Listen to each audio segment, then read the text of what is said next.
অনেক দিন থেকেই আমার একটা পাহাড় কেনার শখ, কিন্তু পাহাড়কে বিক্রি করে তা জানি না। যদি তার দেখা পেতাম, দামের জন্য আটকাতো না। আমার নিজস্ব একটা নদী আছে, সেটা দিয়ে দিতাম পাহাড়টার বদলে।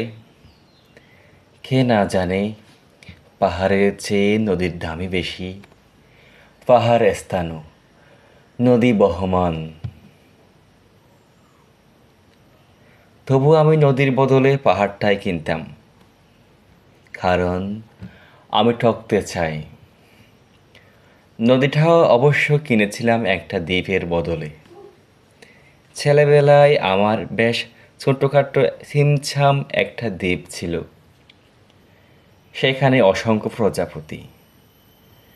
শৈশবে দ্বীপটি ছিল আমার বড় প্রিয়।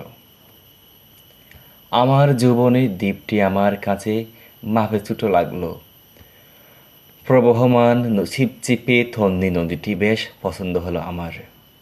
বন্ধুরা বলল, ওইটুকু একটা দ্বীপের বিনিময়ে এত বড় একটা নদী পেয়েছিস, খুব জিতেছিস তো মাইরি। তখন জয়ের আনন্দে আমি বিহ্বল হতাম। তখন সত্যি আমি ভালোবাসতাম নদীটিকে। নদী আমার অনেক প্রশ্নের উত্তর দিত, যেমন, বলো তো আজ সন্ধেবেলা বৃষ্টি হবে কিনা। সে বলতো, আজ এখানে দক্ষিণ গরম হাওয়া, শুধু একটি ছোট্ট দ্বীপই বৃষ্টি। সে কি প্রবল বৃষ্টি, যেন একটা উৎসব। আমি সেই দ্বীপে আর যেতে পারি না। সে জানতো, সবাই জানে, শৈশবে আর ফেরা হয়ে যায় না। এখন আমি একটা পাহাড় কিনতে চাই।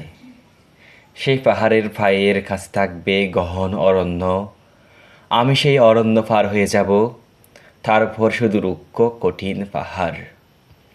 একেবারে চূড়ায়, মাথার খুব কাছে আকাশ, নিচে বিপুলা পৃথিবী। চরাচরে তীব্র নির্জনতা। আমার কণ্ঠস্বর সেখানে কেউ শুনতে পাবে না। আমি ঈশ্বর মানি না, তিনি আমার মাথার কাছে ঝুঁকে দাঁড়াবেন না। আমি শুধু 10 দিককে উদ্দেশ্য করে বলবো, প্রত্যেক মানুষই অহংকারী। এখানে আমি একা। এখানে আমার কোনো অহংকার নেই। এখানে জয়ী হবার বদলে ক্ষমা চাইতেই ভালো লাগে।